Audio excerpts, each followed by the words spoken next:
What's up, Auburn fans? How are we doing on this Tuesday night? What in the world is going on in college football? It seems like they just made things worse. I don't know. It's absolutely wild. A lot to talk about tonight, but the Auburn Tigers get a commitment, right? Auburn's playing it slow, waiting for August 1st, all this stuff. You get a commitment, and it seems like the Auburn Tigers are starting to get a little momentum, right? I'm sorry for not hopping on here yesterday and talking about it. I got my daughter back from the summer with her mother, so that's a little personal nugget that's been going on for me. A lot of you know that I've been dealing with that. It's hard. Me and my wife and my son, we struggle with not having her around. So last night we got her back, and I decided to spend some time with my family, and so here we are tonight to talk about that. And like Brett and Miss Devin and everybody else, Thomas in the group chat, man, what in the world is going on in college football? I just think you had a chance to make this thing right, and you didn't do it. So we'll end with that. But first, let's get in here and talk about Jacquez Wilkes, 4-star, listed as an edge. I know some think that he could possibly move inside and play a little linebacker for the Auburn Tigers, and he plays 1A football, right? Wadley, Alabama. I know he's going to take a lot of heat for that. I know a lot of people really hone in on that, and they pay a lot of attention to it. I think times are different now with the way these kids go to camps and they play in these all-star games and they play in these national all-star games. I just think recruiting is a little different nowadays than maybe what it was, 25, 30 years ago.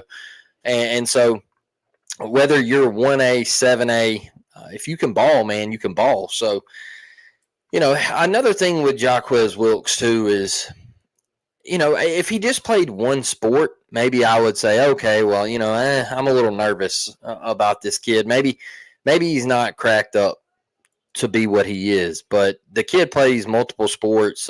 He's athletic as hell.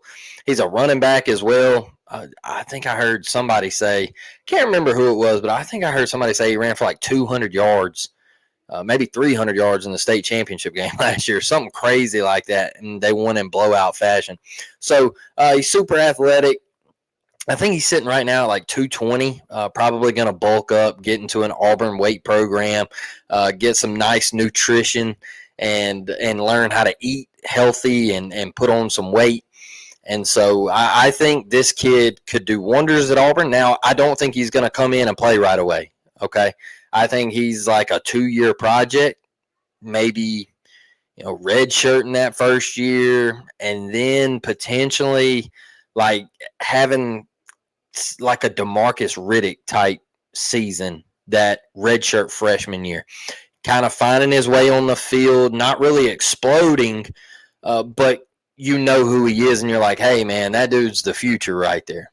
And so I think he could have one of those type seasons where DeMarcus was great. It was just raw, right? Last year was raw. So I think you could see Jacquez Wilkes come in and have a season like that.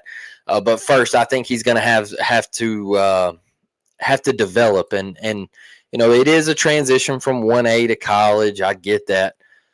But like I said, I'm not as worried about that in today's time as I was years ago. And so I just think times are really, really different.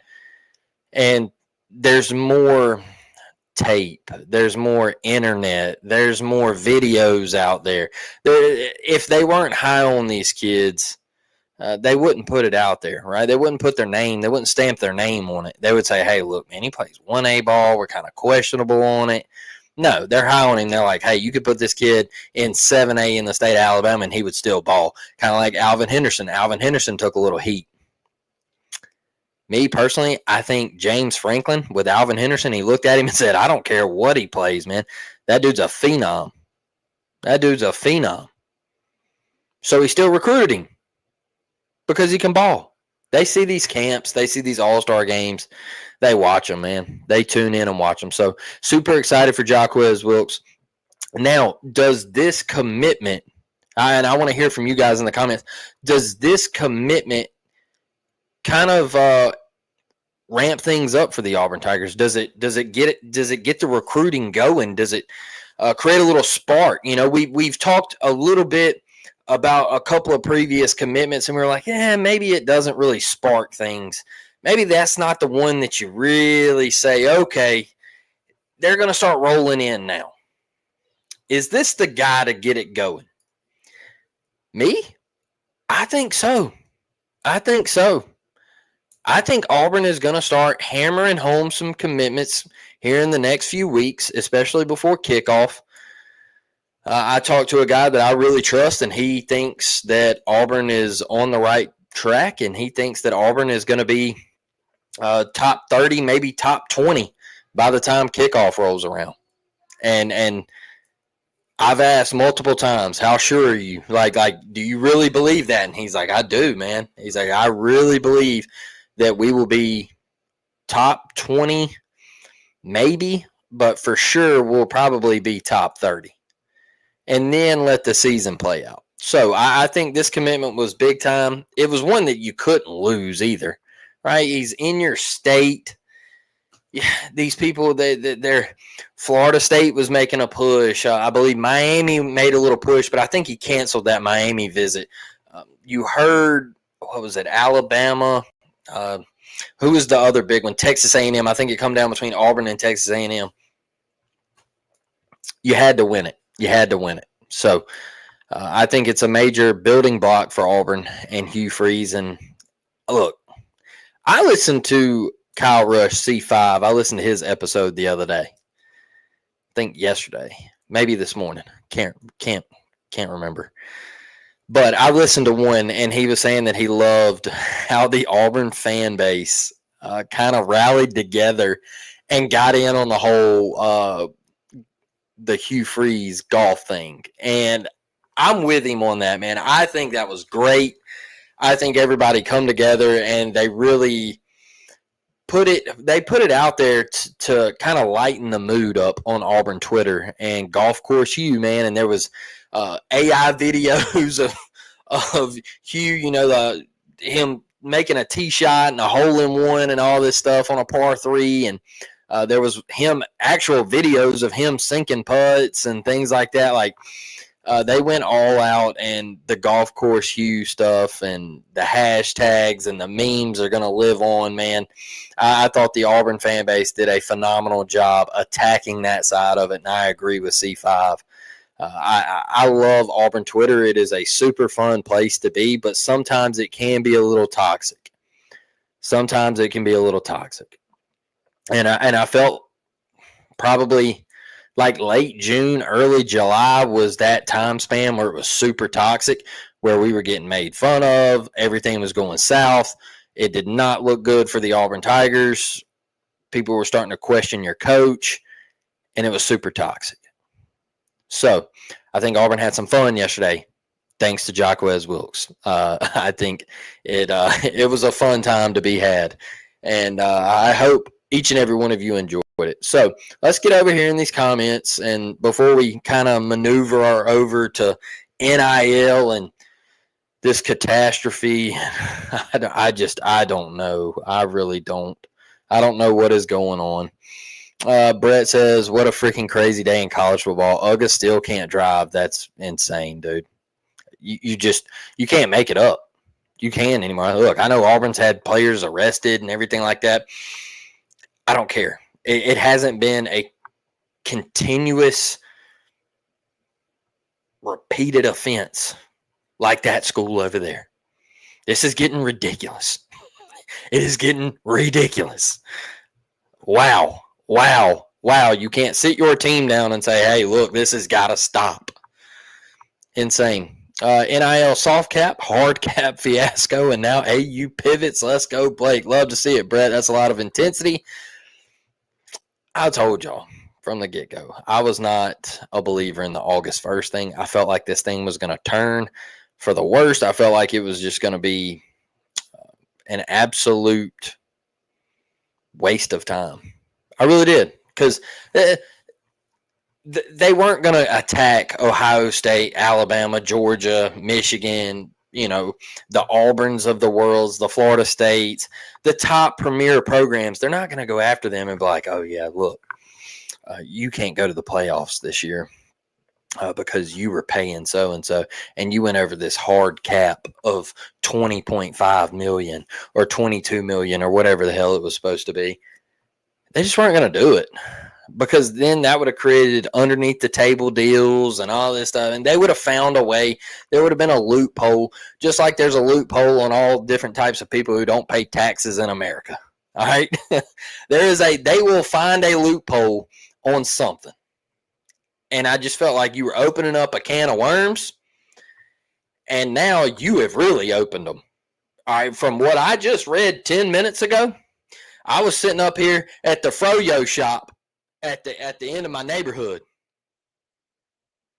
And Brett said, hey, we got a lot of stuff to talk about. And I click on Twitter, and there it is, Pete Nakos. And he's like, oh, yeah. Collectives can still pay players. And I'm like, what? What? And he's like, yeah, probably up to around $5,000 a payment. What? I thought we were trying to stop this. Like, I thought we were trying to get away from collectives, and everybody was just supposed to go to a flat rate. Now you're telling me, hey, anything goes, man. Like, we decided that all this crap we were talking about for like 2 months, yeah, man, we don't really care about it anymore. Like, it's free game. Like, y'all just do whatever y'all want to do, man. You made it worse. Like, what are we doing? War Eagle fam, loaded show tonight. Can't wait. Yes, Miss Devin, so glad you were here. So happy for you, Blake. Can't imagine how hard that must be. It is super difficult. 6 weeks in the summer is super, super difficult. It is not fun. And I think it's most like, I don't want to say it's like more hard for him, but it's really hard on my son because he doesn't know what's going on. And he always runs around the house like, where's Sissy? Where's Sissy? So that's the thing that's super, super hard. War Damn Eagle fan, what's up, my dude? How are we doing tonight? Let's go. War Eagle fam, how are you? How are you, Miss Karen? C Hall, man, I'm so glad you're here. I love it. Coming over and supporting the show, man. I love to see you in here. Blake, you ever seen those vids of NFL mascots for Pee Wee football teams? That's exactly what Jaquez looks like versus those 1A teams. Yeah, dude. He's powerful, he's fast, he's athletic. Man, he will hit you. That's one thing. When I look at a lot of people I told, they're like, when you talk about recruiting, they're like, oh, he plays 2A football. Like, I'm kind of nervous about those small school guys. And I'm like, yeah, he does, but let's see how he plays. Like, let's go watch him. Like, a lot of people were like, yeah, man, Tootle, like, he plays 3A football. And I was like, okay, yeah, let's go watch him. Like, you know. I went and watched him, and I was like, okay, all right.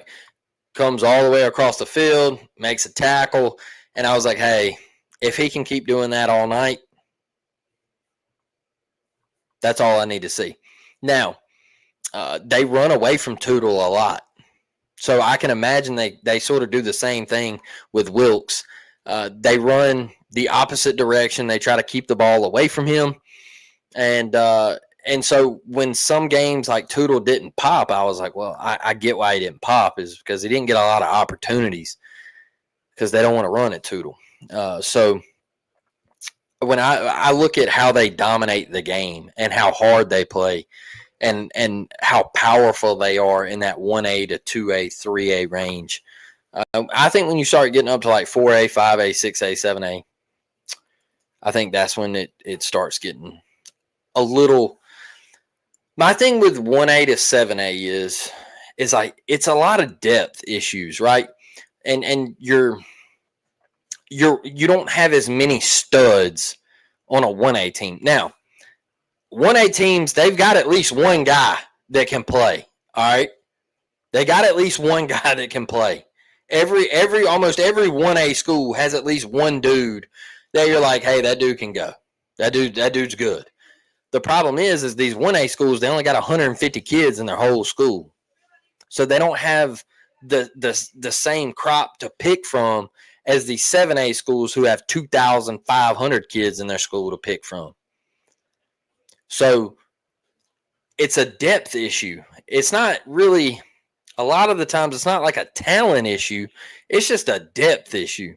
And they can't, it's hard for them to fill out a roster because you only got like one or two guys that can really like go on and play at the next level. Where at 7A, 6A, 5A, you got a couple that can go. You got 10, 11 guys that could go move on and play junior college ball or D2, D3, and maybe one or two that can go play D1. Well, in 1A, 2A, you might only have one or two guys that can move on and play ball. So it's a depth issue to me.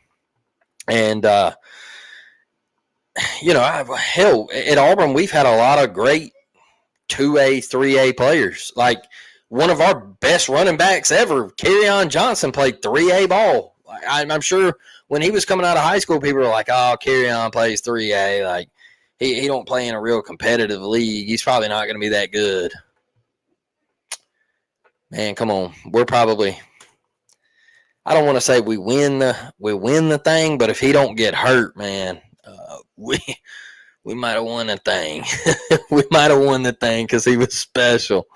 He was special. It was 300 yards. Okay, but that's what I thought. Keldrick played 1A. Bro, see, I mean, it's just a depth issue, right? Like, that's the way I've always looked at it, is depth. And I'll tell y'all this. I started out at now it's a 7A school. Back when I was in school, there was no such thing as 7A. So I started out at that school, and I transferred in my sophomore year to a private school. And the private school was 3A. So I played high ball and then went down and played 3A. And the reason I tell y'all this is it's a depth thing is because I played against some really, really good dudes in 3A. Really, really good dudes. So that's where I say they just don't have the same amount of kids to pick from at those smaller schools. But you still got one or two dudes that can flat out go. And that's my thing is just because they're from a small town and all that. Look, brother, Jaquez Wilkes is out with he's out with the axe chopping wood while some of these 7A kids are at the movie theaters on Friday night. Jaquez Wilkes is out cutting up tree stumps for daddy, and he's doing it, and he's getting bigger, and he's working, and he's grinding, and he's a small town dude who wants to work and get after it and get it done. While old buddy from 7A school, he's at Nexus Seminar eating steak bites and taking his old lady out for a little date night. That's the difference. I love that Auburn fans are leaning into the golf humor along with the going recruiting, but it doesn't seem to be as bad as we thought. 100%. The golf humor is hilarious, man. I love it. I love it. That one where it was Hugh on the par 3 and he hits the tee shot and it trickles in and he's like, oh, it's Hugh's face, man. That was awesome. That was awesome. AU is backing up the yellow fella Brinks truck. Hello, Toodle. I'm gonna see if I can dive in on that one. See if I can get a little info. I don't think Auburn is in trouble. I don't. What's up, Connie? How are you tonight? I do not think Auburn is in trouble. Like I told y'all last week, Auburn has the richest man in the state of Alabama. And if you think Auburn ain't got no money, you're crazy. You are crazy. The Bammers are poor losers. The comments on us getting Jaquez too funny. They were in my comment section. Oh, you ranked 65th in recruiting now. Great job. Like, dude, who cares? Like, just let the season play out, man. Well, this deal wasn't done past August 1st. And I'm like, I was never an August 1st believer, brother. Y'all know that. I wasn't an August 1st guy. I just didn't think it was ever going to happen. I listened to that episode this morning as well. Like, so it was this morning. Good. My days are running together. I've had a lot going on. This past week has not been the best week of my life. I can tell you that. So it has been a struggle.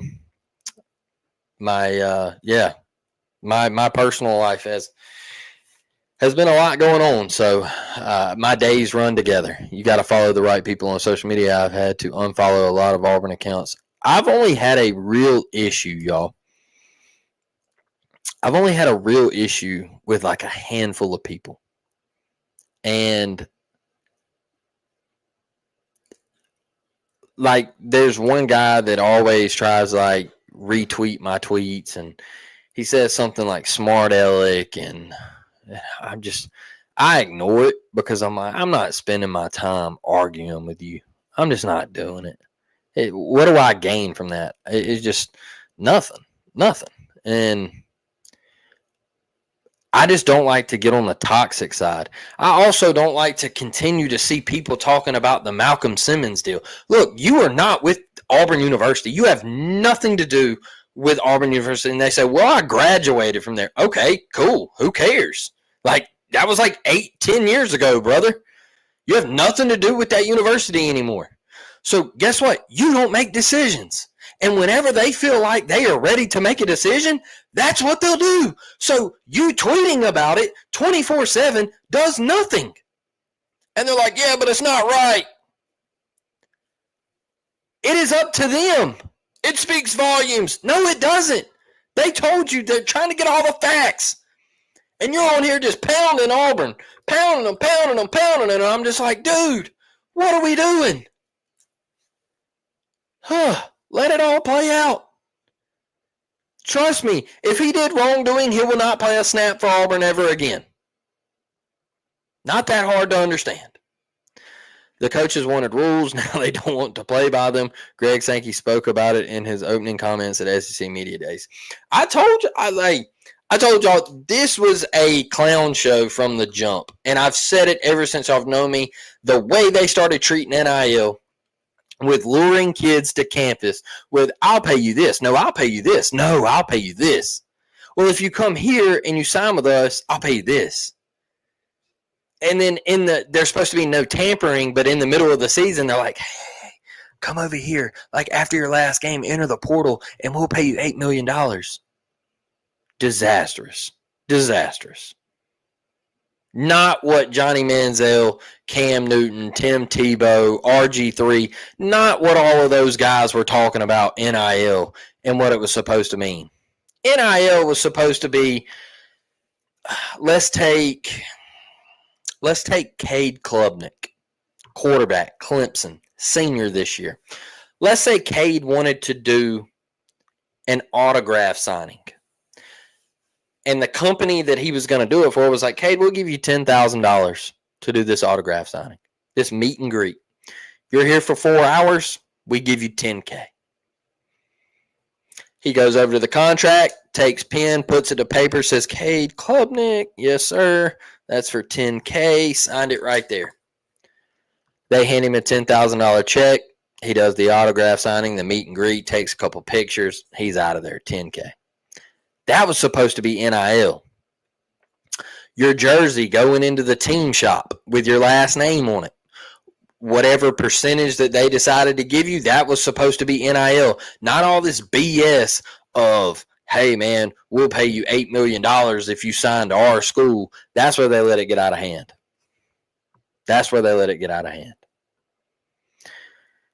I think this is far from over. I hope so, Devin. I really do, because this is a disaster, man. So now you're basically saying, so this is why Sark wasn't worried at SEC Media Days. This explains it all, why he wasn't worried at SEC Media Days. He said, we don't even talk NIL until like the very last visit. Like, we don't even care about NIL. Yeah, because you're forking $50 million over to your roster, brother. Your kids are taking pictures with Lamborghinis out on the 50-yard line. Yeah, you don't care because you know they're coming to Texas to take that oil money.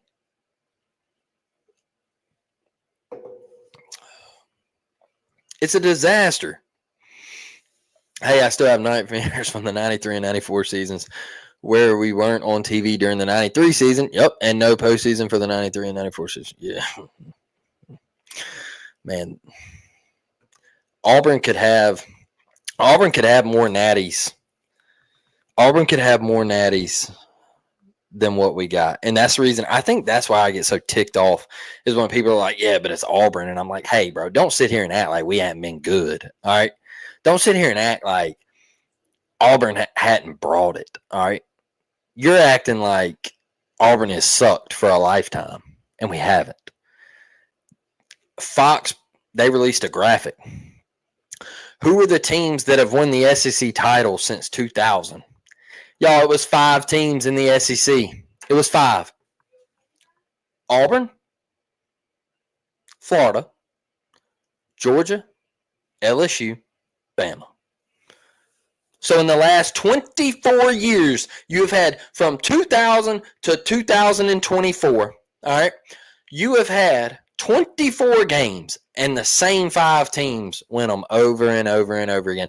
I think that plays pretty well to my theory of the SEC only being a 16 conference for so many years. Now an 18, which is I say because Oklahoma and Texas is added. Sorry, Texas A&M, still don't believe in you, probably never will. So I just don't act like Auburn hasn't been it. That's why I get really frustrated about that. Fisher James, what's up, man? How you doing? Uh-oh. Daniel, what are we doing, man? Daniel, I thought you were coming in here to say I'm sorry, but I'm back. I got a better way of going about it. And here we are, Daniel. Here we are, brother. We're getting blown out by Baylor.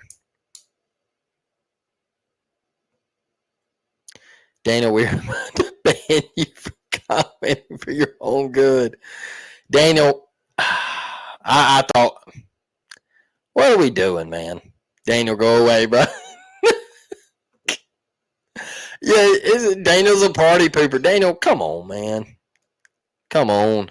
And when I saw it say sorry, I was like, oh, Daniel's back, baby. Let's go. Like, Daniel's back. Nope. Sorry, we're getting blown out by Baylor. If Auburn goes 9-3 or up, we see a lot of these top players flip, in my opinion. I agree. I think Auburn ends up inside the top 20, top 15 in recruiting, and they hit the transfer portal really hard, and they continue to roll.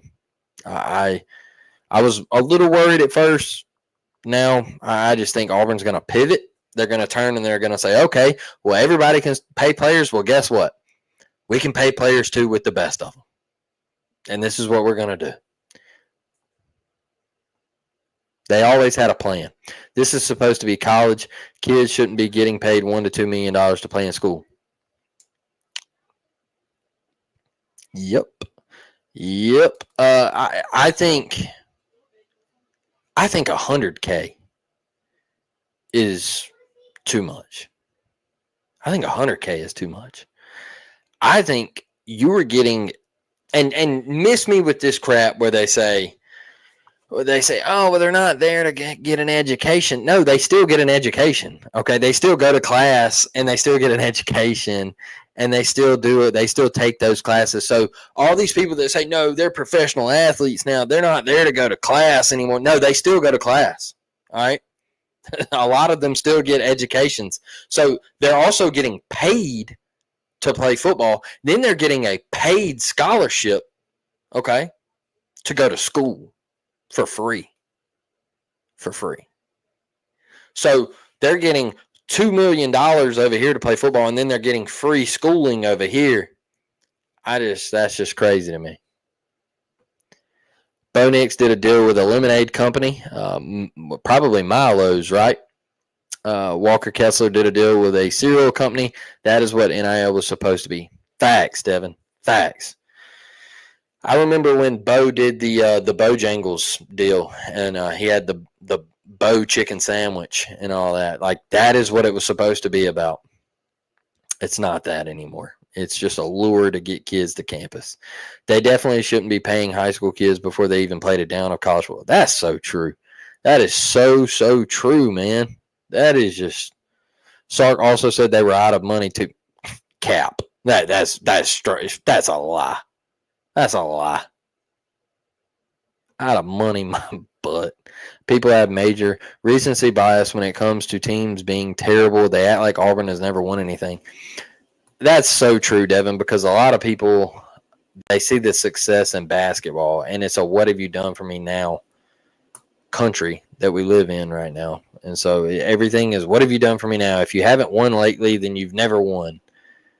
So that's just, I don't know. That's how it goes. We got to start winning though. I'm good, brother. Hey man, I'm trying to make it. Pray for my grandparents if you could. My grandmother receiving her cancer diagnosis, and then my grandpa, he has officially moved back to Mobile with my parents. So that is a little bit of what I was talking about the last week of my life. Has just it's been tugging, man. It's been tugging on the heartstrings, and so he has moved back to Mobile, Alabama, with my parents, and they're officially taking care of him. So it's rough, man. But look, when you get grandparents up in the 80s, I just cherish that I got that long with them. And I'm 34 years old, and I've never really had to go through a whole lot of grief. So, you know, I've been blessed in my life, and I'm thankful that I got the time that I did, you know, and hopefully I get a little bit more. But, you know, we gotta continue to keep living each day, and praying to the good man above, that everything's gonna work out. I appreciate it, man. I really do. They have to perform in class as well as sports. The script will flip our way. Coach said, be patient because those kids will come. For sure. For sure. And here's the thing is I'll tell y'all this. So when I was in college in 2012, and I'm sure I probably already told a lot of you this, I was in college and I got asked to write a paper.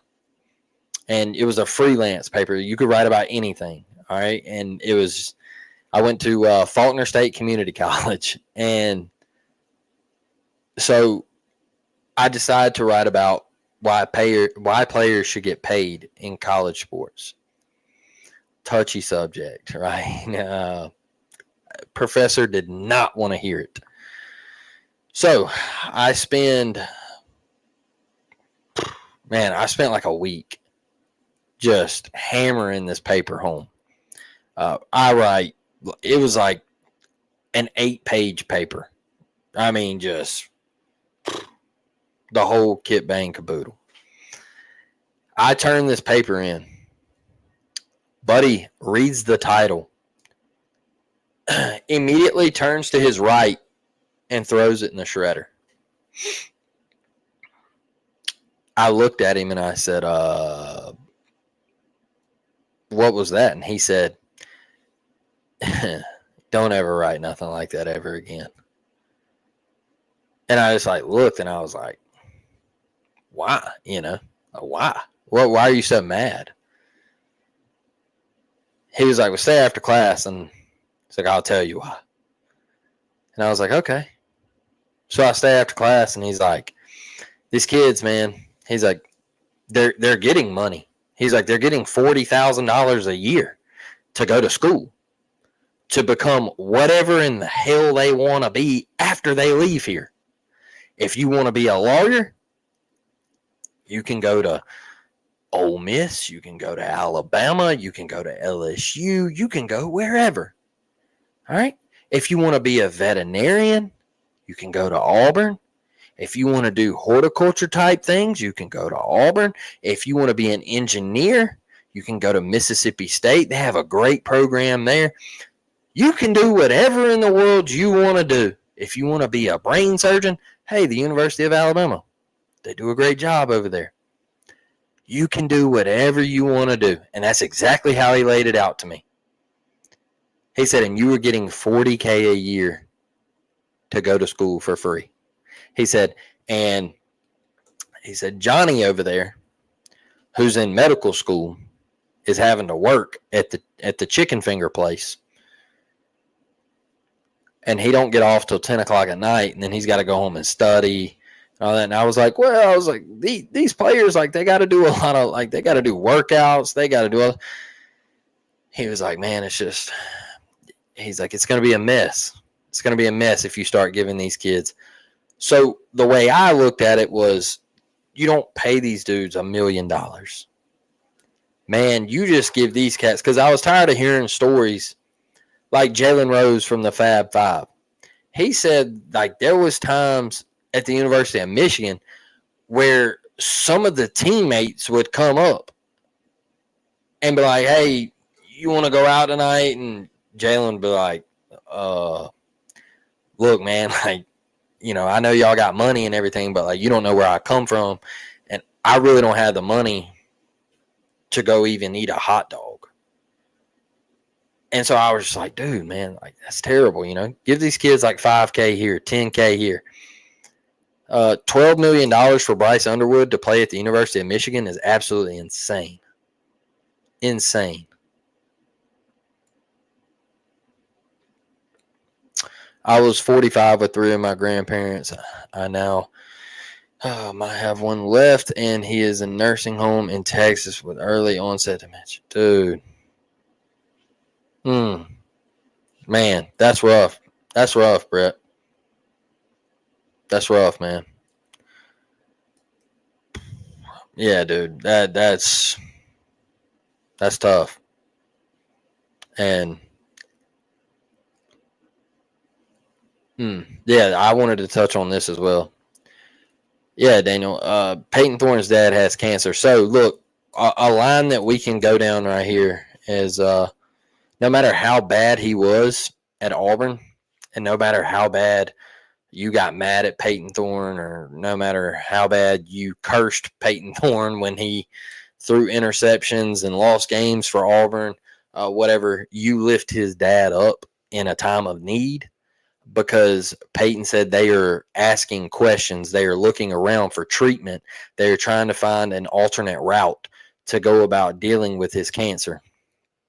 And I think regardless of what happened on a football field, each and every Auburn fan, Alabama fan, Georgia fan, whatever, anybody that hears of this story should lift the Thorne family up in prayer. Make a donation if you possibly could. I don't know if they have offered any type of funding or created any accounts that you can donate to or whatever, but if they have, any little thing helps. And I will tell you all this, there's a kid from Foley, Alabama. He was battling cancer, and he ended up having to go to Rome. I don't know how many of you have reached out on this story, have heard about it, but basically in the United States, they were like, hey, we can't do this. He's going to die and all this stuff. And mom and dad took him to Rome. She posted today that he is in remission and everything is going according to plan over there, and he is cancer free. And so, I look at that type of story and I see Peyton's dad dealing with that, and you just want to lift him up, man. Lift him up in prayer and hope he can get a clean bill of health. So cancer sucks. It sucks. I'm being affected by it right now with my grandmother. So it sucks. And I pray for anybody out there who's dealing with it. And so, yeah. The NCAA, the clearinghouse, all that stuff, to get off of life topics, let's get back into this real quick before we close it out. All that stuff is a total miss. I'm going to go read more about it. I'm going to continue to brush up on it. I think they have created a mess. I think they have opened up a can of worms. I think I'm with Devin on this. I think this is nowhere close to being done. This is going to go on through the season. They're going to continue to try to iron things out, but they could just axe the snake at the head if they stopped luring kids to campus, and it would all work out. But they're not going to, because it's all about money. It's all about money. That's the only thing these folks care about is money. Anything that drives money. That's why they said, hey, look, these timeouts during games are now going to be 4 minutes long. So it's 100 degrees in Jordan-Hare Stadium, and you got to sit there for 4 minutes while they run those TV ads, brother. They are running them through the roof, and you're just sitting in that stadium cooking. And they're like, yeah, it's going to speed the games up. We promise if we just continue to run the clock, it'll speed the games up. No, it hasn't. No, it hasn't. No, because is what you did is you used to only break for like 2 minutes and 30 seconds. Well, now you break for 4 minutes. All right. So that continuous running clock, it evens out with those breaks that you take. All right. The 2 minute warning, it all evens out. So you're saying, oh, it'll speed the game up. No, it doesn't. You just took all these breaks so you could keep throwing ads in on TV so you could get your money. Come on now. Come on. I would like for there to be bonuses for playing in bowl games. Yeah, that would probably make kids want to play. That would probably make kids want to play the bowl game and not everybody immediately go to social media and say, yeah, I'm sitting out. I'm not going to play. Oh, yeah, Devin, I had to play. I've been following it since I found out, and I had to post about it. I'm through the roof for that family. Just absolutely love it. Make bowl games great again. Dude, come on, man. Bowl season is supposed to be great. Bowl season is supposed to be fun. Bowl season is supposed to be where you got like you're in that switch from Thanksgiving to Christmas. You still got a little leftover turkey, still got a little leftover ham. You're trying to watch the Holiday Bowl at like 9:00 at night. You're like, man, I'm kind of hungry. I want me a glass of sweet tea and some ham, turkey, and a little dressing, some giblet gravy, and all that good stuff. You ain't got it no more because so-and-so, they don't care to play in the game. So it's fourth string and walk-ons out there playing. And, hell, you might not even get a game because some teams cancel altogether now. So that too. Yeah, 5 and 7 teams get bowl games now. Crazy.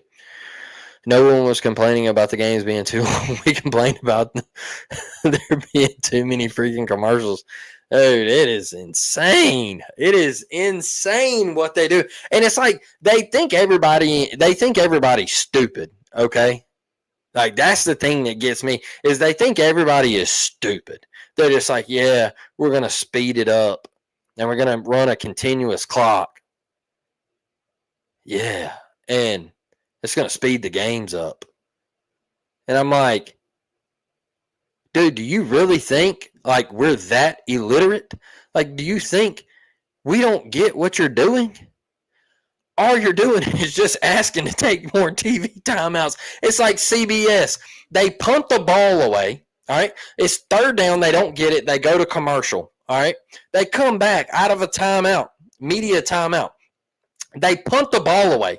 They call a fair catch, and as soon as they fair catch it, they're like, all right, and we're going back to commercial. And I'm just like, hey, brother, 30 seconds ago, we literally just took a commercial. All right? We literally just come back on the field. What are we doing? Insane. It's all about money, y'all. Every day, our dear loved college football turns. That's what I told y'all. I told you, if you followed me 3-4 years ago, I told y'all this was happening. Add 2-minute warnings for 1 minute. That's exactly what they did. That's all it was. That's all it was. It is. Come on.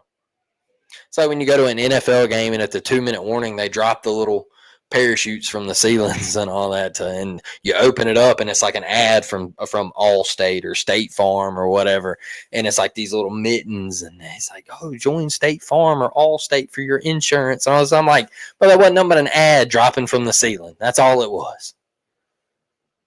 That's all it was. It does drive me nuts. Do you think Cam Coleman will get over 1,000 yards?